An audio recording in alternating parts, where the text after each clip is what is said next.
En application de cette ordonnance du président de la République, les entreprises utilisant le sucre comme intrant ont été autorisées à importer 27 000 tonnes au profit des industries de deuxième transformation au titre de l'année 2020, soit 50% des besoins. Dans le cadre de la mise en œuvre de cette mesure, il est prévu le remboursement de la taxe de péréquation perçue au cordon douanier sur le sucre importé au profit des entreprises industrielles l'utilisant comme intrant.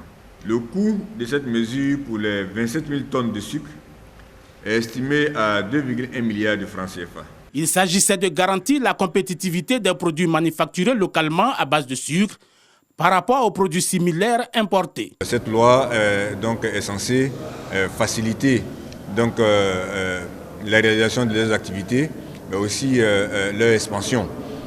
Il s'agira de faire en sorte que l'industrie sucrière en Côte d'Ivoire se développe, que nous ayons les capacités d'accroître notre production, satisfaire les besoins nationaux, mais en même temps aussi créer des emplois nouveaux dans les zones de production. En contrepartie de ce dispositif, les entreprises sucrières ont signé un contrat-plan avec le gouvernement. Un contrat-plan qui devrait permettre de faire passer la production de 206 000 tonnes à 255 000 tonnes à l'horizon 2025, avec près de 3 000 nouveaux emplois.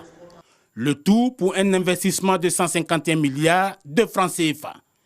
Une initiative qui devrait s'accompagner d'un dispositif antifraude. Nous avons ensemble regardé le nouveau système de vidéosurveillance sur toute la façade Est et qui va concerner bientôt les autres frontières et également notre programme de déploiement des scanners aux différentes frontières, mais aussi toutes les techniques douanières d'analyse du risque qui nous permettent de concentrer le contrôle sur un certain type de marchandises pour lesquelles la fraude est plus importante. Les députés membres de la Commission des affaires économiques et financières ont voté le projet de loi à l'unanimité dès présent.